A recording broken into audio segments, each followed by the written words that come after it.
special guest. Now I want to introduce this guy.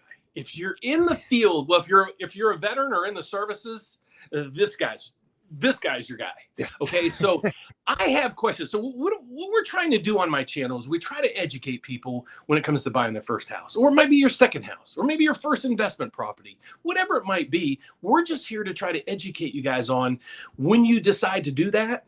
What are the steps that you need to take, to get it accomplished? So, had a friend of mine, Dave. Okay. Let me explain to you what Dave is. He's our VA specialist, but he lives, he breathes, he eats this stuff.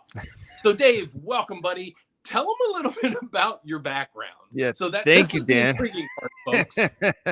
So I've been in the lending space for the last 16 years and been serving in the Army for the last 14 years.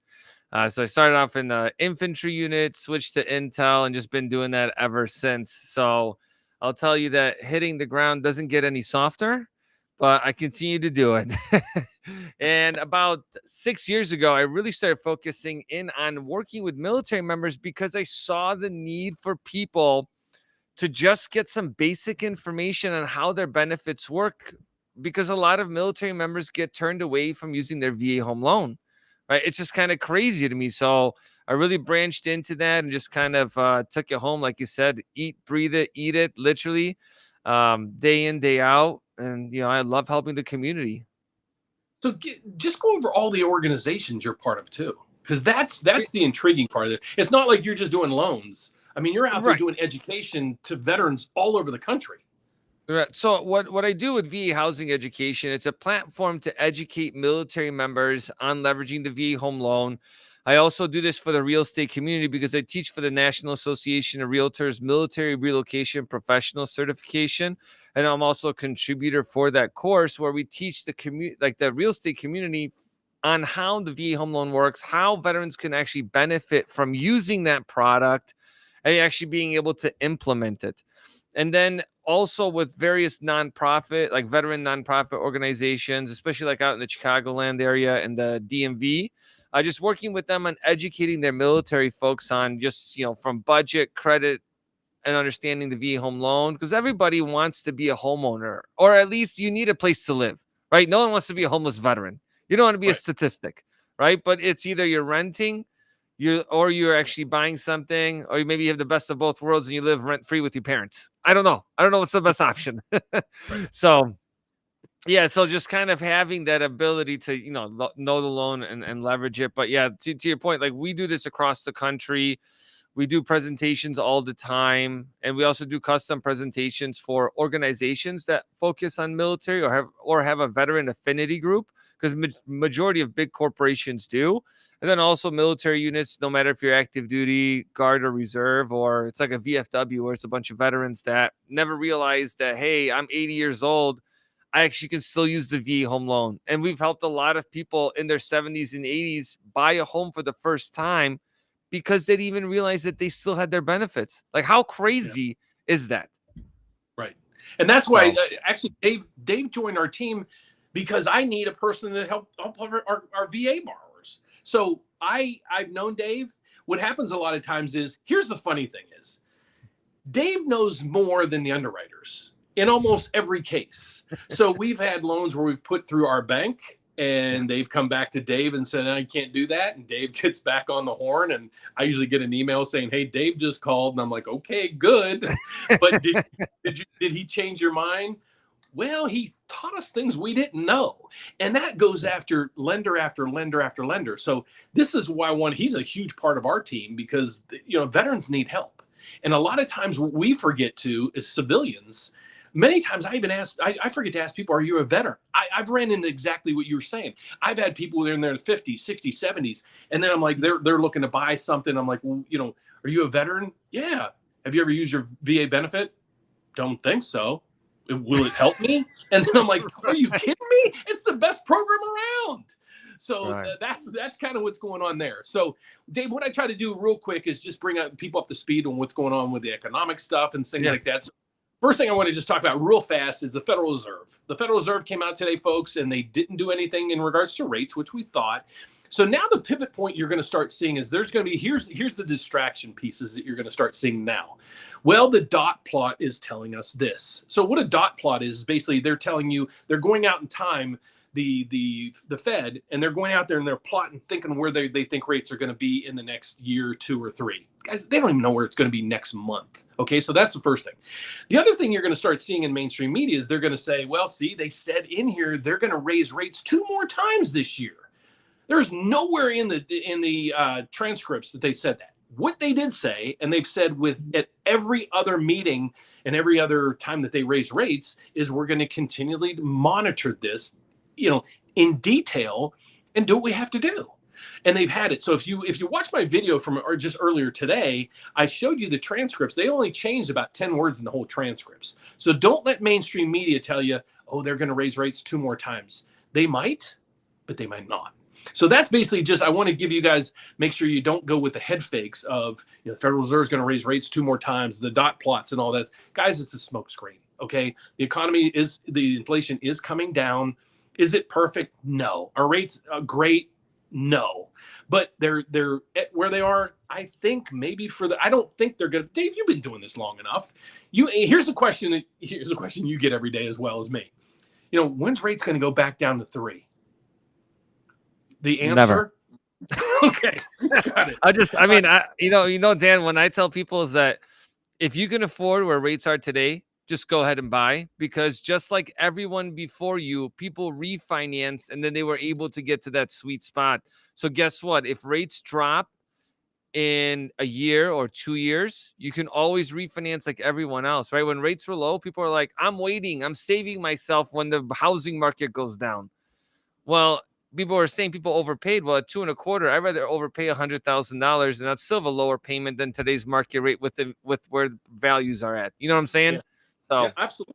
Like even the neighborhood I'm in, I was talking to a neighbor recently, and he's like, I'm here because the rates are so low. I'd never be able to afford to live here if it wasn't for rates. So kudos. My oldest son, he bought a house. I've already refinanced. I refinanced him when rates. He got a 30-year fix at 2.625. He can rent out his home and have a huge cash flow, and he just bought 3 years. So but what a lot of people would say, oh, you guys are just pumping FOMO in real estate. No, we're not. No. That's not what we're here for, folks. We're here to educate you guys. So without further ado, I don't know if there's any questions. I know summertime gets a little daunting for you guys, and for those out there that are watching, thank you so much. It's summertime. You could be at the pool, you could be at soccer practice, you could be over here, you could be out to dinner, doing a ton of other things, and you're sitting here trying to learn this process. So that's why we come on here to answer any and all questions that you have. We do have information down below. If you have questions, you want to get kick the tires on. Can you qualify for a VA loan? Are my benefits good enough or whatever? We have an apply now button down below. Okay. All we need you to do is hit that, fill out as much information as you can. Somebody will be with you within 24 hours. I promise you, to answer any and all the questions that you have. So do you know if we have any live questions yet? Nothing yet. But then, to kind of harp on what you talk about, is that a lot of people disqualify themselves before they talk with a loan officer. And it's kind of one of the number one things from almost any loan perspective, because they will look at videos online.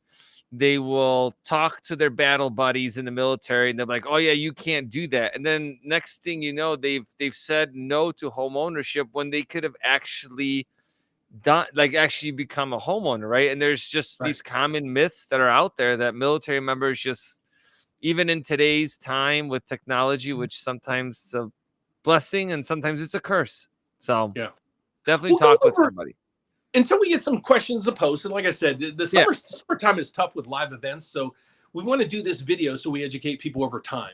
So can you go over, the first thing is, let's say I'm a veteran, but how do I know what I qualify for? So what would be my first step to do to just say, am I eligible for the VA benefits?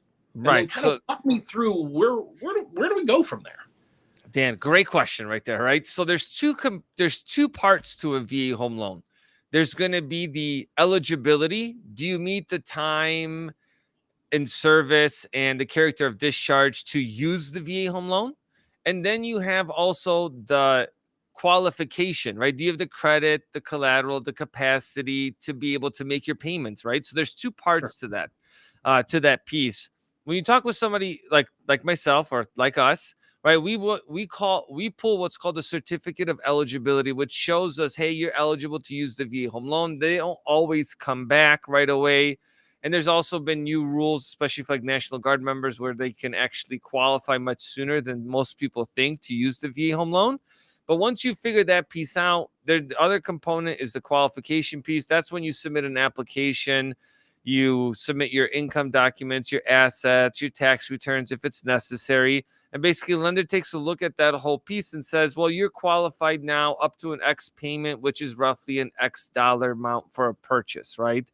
Mhm. And most people don't realize that they can purchase, a single family home, which a lot of people do realize with the VA home loan. You can buy a condo. You can buy a planned unit development that's like buying into a community that has like a low HOA. And you can also purchase a multi-unit property, so a 2 to 4 unit, and actually live for free, which a lot of people don't realize the VA home loan can be used for that. And like, especially in Chicago, like, as you know, there's so many multi-units that are out there that people could take advantage of in order to be able to generate cash flow. But again, everyone's situation is a little bit different. So talking with the lender, they'll pull your certificate of eligibility. You'll submit all your financial documents. They need to review that, because I'll tell you, Dan, I get calls from agents across the country and clients from doing videos like this where, a week away from closing, they might start having some issues, right? And that's Yep. because people don't review all their information. And it's insane to me, Right. Right. especially No, I after all get that it. money you've spent. And it's kind of like, well, we can come in, look at it. Or sometimes, closing costs might be an issue. And that's why, we're able to offer and pretty much beat anybody that's out there, at least from what I've seen. So just be very careful when you're shopping around lenders and talking with loan officers, because the biggest veteran banks that are out there also charge the most amount in fees. So you kind of have to be careful about that. Yeah. So so they get their certificate of eligibility, and now they realize, oh, I can buy a house. So now kind of walk us down the guidelines. Can what's the minimum credit score you can go? I know the debt ratio, people kind of freak out when they hear, VA loans can go up to like a 67% debt ratio. And people, Yeah. automatically get ticked off. They're like, why are you putting people in this situation? They can't afford their homes. So can you go over just Yeah. the minor details that somebody would be like, why my credit score is this? Do I qualify? And just kind of down that avenue. Yeah. So technically, the VA doesn't have a minimum credit score, but majority of lenders do, right? So with us, we're able to go down to a 500 credit score. So there's definitely a lot of some options for that. Now, obviously, it's going to depend on if there's lates or bankruptcies, things like that are all going to be factored into that. But there's definitely hope for anyone's situation, no matter what credit position you're in, because at least we can walk you through how to get out of the position that you're in. And with time, everyone's credit would be perfect, no matter how blemished it might be, because within 7 years, it all falls off, right? So as long as you're just staying on track with making payments with what you do have, that's one key component to that. And then you made a good point too about, well, why do veterans? How can veterans get loans with 67, 70% debt to income ratios? Well, that's because the VA actually looks at their net income, what's called residual income. That's why when when you look at like debt to income ratios, they don't factor all that in, right? They just kind of look at the lump sum, and everyone's situation is a little bit different. So when they look at the net income, they subtract out all your taxes, they subtract out all your liabilities. In fact, they actually also count the square footage of the property, which includes like your heating, air conditioning, all of that fun stuff, against you for the purposes of qualifying for a home loan, which is very unique. And then they set you a certain dollar amount that basically they say that you can live on for a certain dollar amount, right? But at the end of the day, if a veteran is qualified to purchase a property, I can't tell them no, right? Everyone's situation is different with their budget. Their spouse might be working, but we're not putting them on an application because they might have had a credit blemish, or they just started their job too soon and we don't want to count their liabilities against them, right? There's a lot of factors that go into how do you determine who goes on the loan, or how do we look at these different ratios. And the nice thing with VA home loans, in a way, is that you don't really need to have reserves, right? You don't need to have X amount of payments in the event you were, to lose a job or something like that. Like the VA loan doesn't require that, which some How loan much money? products out there do. How much money do they need for a down payment when they're buying a VA loan, doing a VA loan? Zero. So recently the VA changed its rules a couple years ago.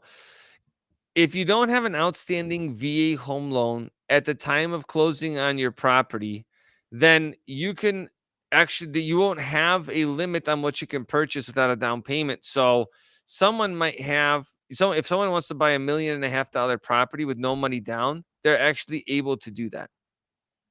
2 That's million, 3 nuts. million, the VA loan doesn't have a limit on that. To be honest, you know how long I've done this. I Right. learned that 2 years ago. Never in my wildest dreams knew it was like, I got a VA person. I'm like, they're looking to buy a $1.5 million home. I can't do that. And then I started really Right. digging in, and I'm like, I can do that. So that's intriguing. Another thing is, I'm sorry, I'm just throwing up stuff because I'm thinking of questions now too. Here's an avenue that we were able to save and help a lot of people in the last few years. The disabled. If you're disabled, I'll ask you the question. Are most states, like if you're 70% disabled or more, do most states also remove or you're exempt from real estate taxes? Because I know most states have that. Are all states that way? So if you have a service connected disability, right, up to a certain percentage, depending on the county and or state, then you will have a waiver. Right now, I'll give you some quick examples. Like Illinois, it's 70% service connected disability, right? At 70%, you don't pay property taxes up to a certain dollar amount. In Texas, it has to be like 100% permanent in total in order to not pay property taxes. And I think in like Kentucky, it's got to be 100% permanent in total, and you have to have like lost a limb to get the tax So breaks. it But varies. it Okay. varies I didn't know widely. that. I Yeah, didn't and know then that. and then we got a question also from Sure. somebody. It says that they have a client that's based in Texas and wants to take cash out. Can they move back to Virginia? If yes, how much of a funding fee will be charged? So I think it's just to get clarity on that question, is the client's property located in Virginia? They might not answer, but just, if you could try to Oh, generically answer they might gotcha. post, but they might not. So if you could just kind of, Yeah. what are they talking about? Yeah, that's an area where Texas, yeah. go Texas, ahead. you can't do a cash out refi. There's like they have some kind of they have some kind of weird rules. Can't do HELOCs on the second mortgages. Yeah, so they have some the weird rules to that property. But if they're, let's say, PCSing to the Virginia area, they can definitely use the VA home loan again as long as they have enough entitlement. And then also they'll be, when they move to Virginia, they'll be going into a higher county limit. So instead of 726,200, it goes to $1,089,300.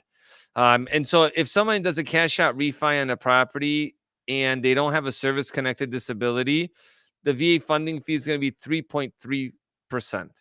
Right. So that's going to be on any kind of cash out refi, no matter how much equity they have, it will always be 3.3%. It's the highest one you can do. Now, if you have service connected disability, then you won't pay the VA funding fee, right? So typically you're going to have, everyone will tell you it's 10% or more, but I've had plenty of veterans that have a 0% service connected rating and they get the exemption. What a 0% means is that you don't have enough of a life effect that they're saying, well, you have a 10%. They're basically acknowledging that, yes, this happened in the service. So down later in life, if that starts bothering you, they can actually then give you a rating because it's already service connected. Right. So that's why they do that. And I've only seen 2 of those in my entire career. Got it. But it's possible. It's like, was it Dumb and Dumber? So you say I got a chance. Yeah. And then actually a good question came from this is, can you move from a VA loan to a conventional loan and back to a VA home loan? All right, that's actually a really good there's some technicalities to that. So if you buy a property with a conventional loan, and during like when the rates really dropped, a lot of people tried to buy condos and they were basically forced to use conventional loans because no one knew how to do the condo approvals or the condo waivers, right? So then we were refinance a lot of people out of a conventional loan into a VA loan. That's considered a cash out refinance. Okay. No matter if it's not a cash out or not, it's still considered a cash out. It's how the VA does it. It's weird.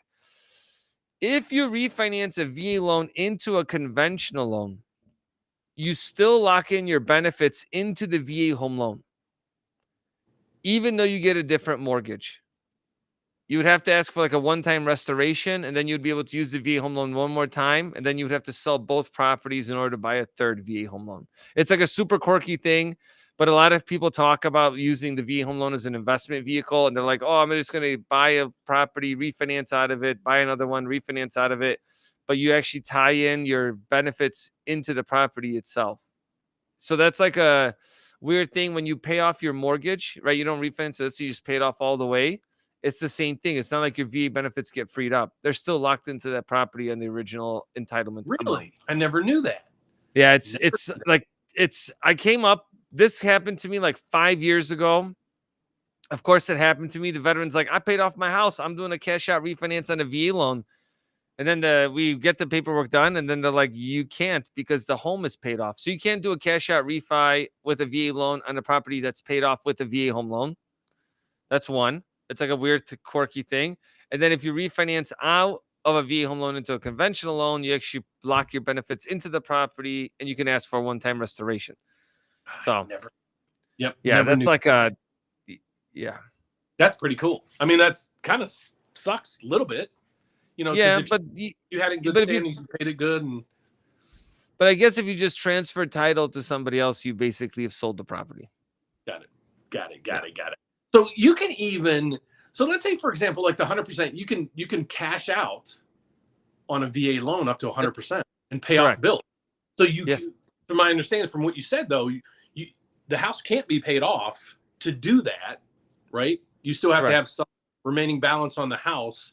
You can do that and then pay off bills. So if the house is paid off, you cannot do a VA loan just to pull out cash out.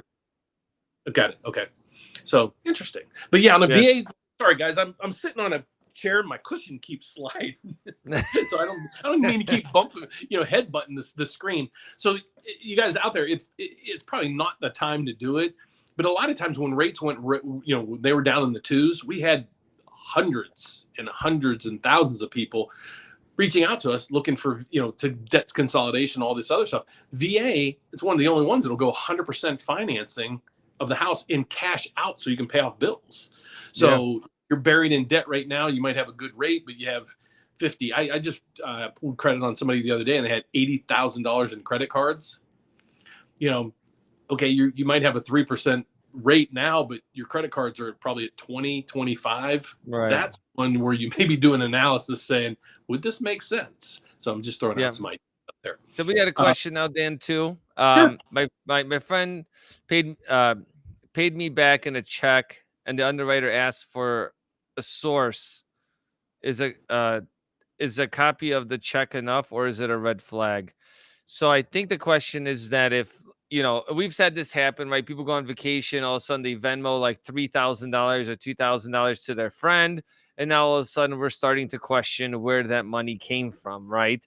So it's going to really depend on your situation, because technically they just need to ask for a check, a letter of explanation, and like you provide some proof, like, hey, we went somewhere, or like I lent them the money and they paid it back to me. That normally should suffice to be able to satisfy that underwriting condition. The other piece with that is that if you don't need the money, right, because you have sufficient assets to cover closing costs, you can just ask them to back the money out of your assets, and just like that, they'll remove it.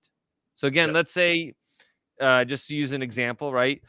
You need $8,000 for closing costs. You have 15 in the bank, and 2,000 of that was because someone paid you back. You could just ask the bank, go ahead and back the 2,000 out, and they won't even count it against you. They'll just use the 14,000 in assets, and you only need 8 of that anyways. See, but you'll also have, and this is where Dave comes into play versus other people, is you'll have underwriters come back and say, no, I can't do that. I've Right. had that Yeah. happen hundreds of times. And then you got to go through the guidelines, pick up the VA, things, screenshot your screenshots, send it to Yeah. the underwriters. I just call Dave. And it's like, Dave, can I do this? Yep. Can you have anything that'll let me know that? Yep. And Yep. then in 24, 40 hours, we usually have it cleared. And I'm like, thanks, Dave. So Yeah. I thought I'd share him with you guys out here for all the veterans out there. We don't do a lot of VA loans. And I can't figure out to the life of me why. Because like you said, a lot of them go to Yeah. other those big vendor things. Their rates are fantastic, but they'll usually charge you an arm and a leg to get it done. So even though you're getting 100% financing, you don't have to bring anything, to the closing because of that. Those closing costs can add up real fast. Oh yeah. So what other quirky things do you have that's, I don't know, maybe it's not the word quirky. What other things that most people just completely miss? They're like, I didn't even know that. Well, there's a weird thing depending on community property states. Yep. Right. So in those states, if a veteran is purchasing a property, let's just say by themselves, and they have a spouse, but the veteran's the only one that's on the mortgage, because let's say the spouse has bad credit, whatever the case may be, veterans going in on their own. Well, the lender in a community property states, there's 7 of them, and I do not know them off the top of my head. I I just know got a report Wisconsin this is, morning. yeah, I know Wisconsin. I think Arizona is one. Washington is another. Is that, and Louisiana, is that the spouse's credit report needs to still be pulled, even though they're not on the mortgage, and their liabilities will actually count against the veteran purchasing a property. Now, what most people don't know is that if the spouse can support their own debt, then you can actually offset their own payments by their own income and not affect the buyer of the veteran purchasing the property. So that's like a quirky thing that I've argued with so many people about, like other lenders and realtors, where they're, because people call me and I'm like, hey, you can do it. This is how you do it. And they're like, no, everyone's telling me you can't do it. I'm like, I use those reading skills, Dan. Like, yes, Yeah. you can. And then, yeah. And so, like another cool one is when I work with student veterans, because I do a lot of presentations for colleges. Yeah. And with the VA home loan, again, this is more, you can, if you're a disabled veteran, you can use 100% of your VA disability to qualify for a home, and that could be your only income. We do plenty of loans with just VA disability as income. The other part to that is that if you have a spouse and they're gainfully employed and you're going to school, because you can't use BAH from your GI Bill to qualify for a home loan. But let's say you're not working, you're going to school, or you're just not working, your spouse is gainfully employed, you can actually just use your spouse's income as long as you're both on the mortgage and use your VA home loan. Interesting. That's insane. So there's ways to maneuver this. People, I get it. People, they talk to somebody and they're like, oh, I was kind of in that same boat, couldn't get it done. Just to let you guys know out there, what Dave's talking about, one, he knows the guidelines like the back of his hand. But the other thing is, lenders have what's called overlays. Okay, so here's what an overlay is. Mm-hmm. I don't know if you remember, but Dave said VA loans don't really have a minimum credit score, but almost every lender requires that you have at least a 500 credit score. That's an overlay, meaning the true guidelines are X, but this bank is throwing over additional guidelines on top of those. So, for example, you can do a 500 credit score. I would ask you, call 100 different banks if you're looking for a VA loan and tell me you have a 500 credit score. I can almost assure you 98 of them are going to hang up on you because they have an overlay of a minimum credit score. And they could have an overlay for a debt ratio. So you might call a lender that you have a great credit score, but your debt ratio is over 55. And they're like, I can't do it. Your debt ratio is too high. And then Dave might come in and say, you're approved. And you're like, why? How? Well, that's how. Because that's one of the reasons why we work at the bank, and Dave works with us, but we're also one of the country's largest brokers. So we have opportunities all over the place, and that was one thing that attracted Dave to join our team was you guys have all these options, which are really cool. Instead of me working at this bank where I just have the bank product and really good at doing it, but what other options can I provide people? So that's why we strive. You know, we are a federally chartered bank, but we're also one of the country's largest brokers because we want to give you guys the best opportunity to find that, help you find that loan, find being able to get it done without overlays and all this other stuff, and get you a very good rate with very minimal fees. So Right. that's what we do. And I do a lot of videos. I show people behind the screen on how we price loans and all that other stuff. But anything else pop up there? Nothing yet. And it's to tag on to that too, Dan, is that you have different components to a loan. Is you have rates and fees, which are important, but you also have the experience you're going to get. And what I feel a lot of times, military members will go with some of these big banks that market to them constantly, right? Yeah. Is that I don't know about you, but I feel like there's always something that happens in a transaction, right? There's always something that goes wrong, no matter how, like how great you want it to go and how easy something seems. Something always comes up. Yeah. And when you hire someone, just like for work or anything else, you're not hiring them for the good times because anybody can make it. Anybody could, fake it till they make it when things are good.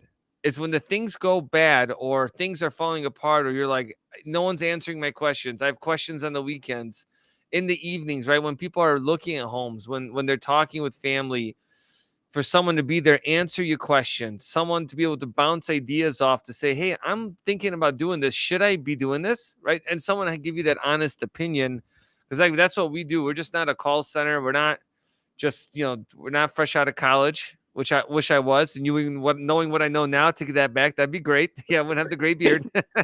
But it's just like being able to help families make decisions that's best for them, right? Especially with military. It's like, you're on active duty, you're PCSing across the country.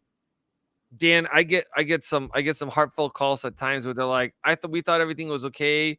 We already left our duty station. We're going somewhere else, and now we're just facing issues. Like that's not a position to be in, right? And we Right. have veterans that are moving all the time across the country, or they might have, some type of medical or PTSD or something like that. Like you want to be able to communicate with people in the way they can understand Right. and have a good experience. Yep, and be accessible. You know Right. that's one of the things. But the biggest thing is, especially in this sphere, a lot of people don't get it. Is that our knowledge might be the difference of them getting into the house or not. You know, Right. there's a lot of you've been doing this long enough. There's a lot of paper pushers. You know, Yeah. like you said, if the credit score is 800, they got the money for the down payment, everything else just flies right through. But at the last minute, something comes back on the inspection, something comes back Right. on the appraisal, something comes back on title, something comes back on that, and then you have these people like, we don't know what to do. So that's where you really want Right. to protect yourself. So, and that was one of the reasons why I asked you to come on here because there's even I don't know the VA stuff, and I know basically the programs all over the map, even the non-QM and the bank statement loans. VA is an Yeah. area. It baffles me because it's just every lender that the whole point behind it is, and you've experienced this. Yeah. You know, who was the underwriter you were talking about to the other day, and they got back with you like the next day and said, sorry, you're right. We called VA, and you're Right. right. Who I won't. You don't have to say the lender, Yeah, but I'd rather not say yeah, because like yeah, that yeah. I happens don't want like to say that on a either. every other But day basis where they're like yeah, we're arguing and I'm like, well, this is what they say. So Dave had a debate, I guess, with a VA underwriter the other day. They called VA to kind of prove him wrong, but then they found out that he was right, so they're changing their guidelines. yeah, That's pretty impressive, buddy. So that's yeah, really cool. yeah. Trying to think of other things like my mom. She's I had one for you yesterday. I talked to you about Huh. is a spouse of a deceased veteran.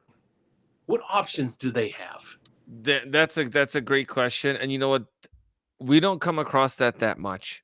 So Okay. I'll tell you what I do know because otherwise I could just look it up and in a future show we can just like type it up a little bit later. Is Yeah. that so the way a spouse can use a vet or deceased veteran's benefits is if the veteran passed away on active duty. Now, this doesn't have to be like they died in combat. It was just like they were driving home, had a heart attack, or got hit by a car, they passed away. That benefit transfers to the spouse. Okay. And then if the veteran is not on active duty, but they pass away from their service connected disability, then they also get the loan transferred to them. Now, I Got it. believe now this is where I go into the I believe portion, because I think they have to actually fill out some paperwork with the VA to make sure that they have that. So like that part I'm unsure of. But then they can actually use that benefit, and if they pass away from a service connected disability, they don't get charged a VA funding fee. It's actually pretty cool to do. And I've just done a handful of them. We just Yeah. really don't come across too many people. There was a lady I tried to help last year that her husband passed from. He just passed. He was old, and there was just tons of paperwork we had to do, Yeah. and it went through time, and then it came back and it was denied. And then Yep. we're trying to, and I don't know. I that's when I admitted to her, I'm like, I don't know this stuff. I don't know Yeah. the VA benefits and all that like the back of my hand. So I would have to trust what they're saying. So he wasn't he was in the service. Might have been in World War II, or in a war a long, long, long time ago, and he just passed of old age. And so he would not qualify. That's what. So the other day when you were saying, yeah, it can't happen, I was intrigued on how Yeah. it comes about. So that was awesome. So we covered. So the first thing they need to do first thing they need to do is, we need to see if you're interested in pursuing and trying to get a house. The first thing that you need to do is we have a link down below that you can click to apply online. Dave and his team, he handles all of our VA loans. He'll get back with you within 24 hours, and he's going to answer all those questions. So let's help you get your ducks in a row. The first thing I want to say is, we're not pumping FOMO here, folks. We're not, saying real estate's for everybody. If you've decided that it is for you at this time, and you're like, okay, I really want to see, can I get into a VA loan? I would highly suggest you reach out to us, because Dave knows more than anybody I know in this business, and that's pretty impressive. So we're going to go through. He's going to help you make sure your certificate of eligibility is there. Okay, Right. We're going to go over your credit. He's going to he'll pull credit and go over all that with you. Then he's going to go over your income, but he's going to go over him and Mason, and he has a team of people behind him as well. They know this stuff, and they're going to get back with you and go over all the details and questions. And if anybody gets stumped, they'll go to Dave, because he knows more than any underwriter that we know, and he can back us up saying, not everybody can get approved, but if there's hope there, Dave's going to push it through, and he's going to go through every guideline, turn over every rock to make sure you qualify for that. So if you're out there looking for anything of that, is there anything else that we could go over that just help? Because it's amazing. I've done this for 34 years. I've probably done, and that's a long time, I might have done 100 VA loans.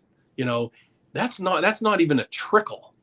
And I still, I guess I'll blame it on to the point of, there's just not enough education out there for those out there that have the ability, is approved for this thing, but just doesn't know where to go.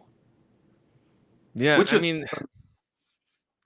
I mean, the thing is, getting information out there like we're doing today is what it helps people, because again, I mean, I run into people on active duty, been in the service 34 years, and they didn't even realize that they had their VA home loan benefits. I'm like, I'm mind blown, because That's a I shame. do that. It's a shame, really. It's a shame, because I'll tell you some of the common VA home loan myths that I come across. Like, I mean, I just did a presentation yesterday. I'm saving my VA home loan because I could only use it once. And I'm like, what? Like, no, it's a life benefit. You can use it multiple times. You can buy and sell. And like, this is like at a class of like 40 realtors. I did like an MRP course not too long ago also. And like the lady in the front was a Navy veteran. And she's like, I'm like, do you use your VA loan to buy a place? She's like, no, we're saving it for our next home. And I'm like, what do you mean you're saving it? Like, you can use it multiple times. So a lot of people don't know that. Another big one is that I can only have one VA home loan at a time. Well, that's not true. You can have multiple VA home loans. Now, at some point, you'll be required to have a down payment, but like, you need to really look at the full spectrum to see what you can do. Another one that we get is that you can't buy an income property, which the VA loan is designed to be a primary residence, right? But if you buy a multi-unit, like we talked about, you can actually buy a property, live in one of the units, and then be able to generate income off it. And you can move out of a VA home loan that's your primary residence and turn it into an investment property without any issues. There's nothing you have to do. Right? The only thing that might change is your taxes on the property, because that's going to change depending on where you're at in the country. That's going to change. And then if you have a service connected disability where you're getting a property tax waiver, that's typically only designed for a primary residence. And to note, Dan, now I'm kind of thinking back when we talked about the like, let's say in Illinois, you meet the disability requirement. Yeah. It's up to a certain dollar amount, right? It's on a primary residence. Yes, you can use them on multi-units, and you don't need to use a VA home loan in order to get your exemption. You just need to be on the title of the property. Got it. Those are a lot of things I didn't know. So I can understand why there's a lot of confusion, because unless you really reached out to somebody like yourself, it's like Right. hearsay, whatever. And then, a lot of when you're trying to watch other videos and stuff like that, it can get really confusing.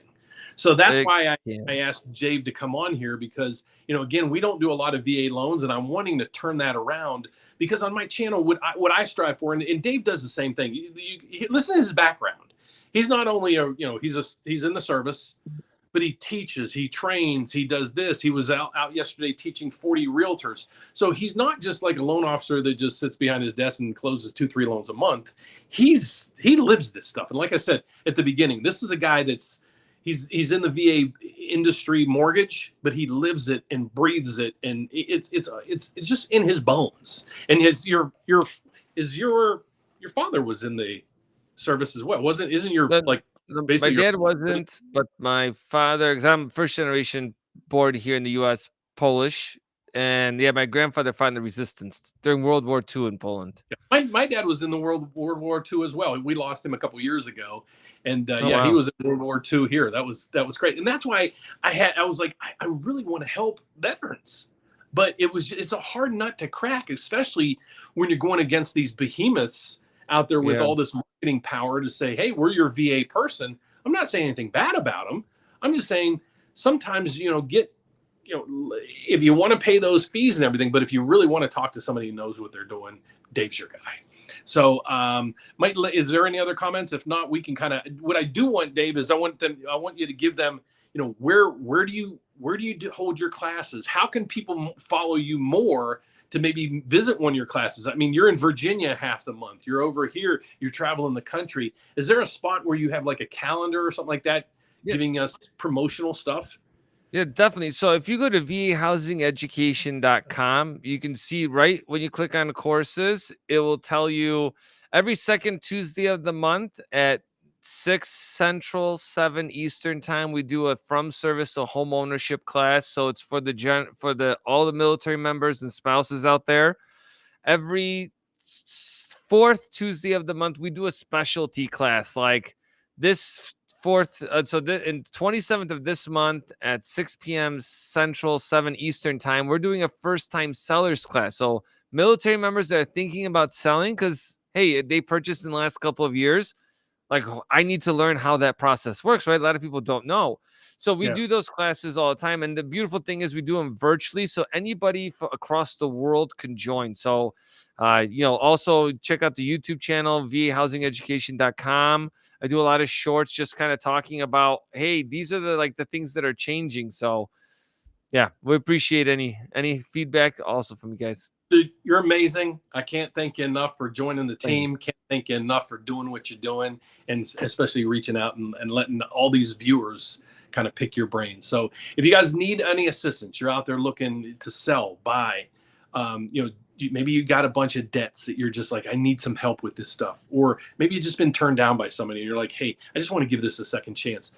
Dave's information is down below. Even if you're watching from my channel, down the description button, if you hit the apply now button, it's going straight to Dave. If it doesn't, for example, if I end up getting it, I might call you. Just let me know saying, hey, Dan, I need a VA loan, because it'll come up in the application where those go right over to Dave anyways. So Dave, I want to thank you so much. Again, like where I prompted this, many videos like in the fall and the winter. We have so many people on here asking questions. Summertime is a little bit tougher, but I did want to continue to ask those questions for you, because even though we don't have people online right now asking questions, this video is going to stay out there forever. So I hope Awesome. millions of people find this and get some guidance from this. So I want to thank you guys out there. Dave, again, thank you for joining the team. I appreciate having you. I appreciate everything you guys do. And please, guys, if you need any assistance with any of this, we're here for you. So God bless. Thank you, Dan. And we will see you next time. And Dave's going to be joining us once a month, so please watch out for his little thumbnails out there on my video channel, live events, as well as his. He'll be back with us once a month to answer all the questions that you guys have. Thanks so much, and look forward to seeing you next time. All right, guys. See ya.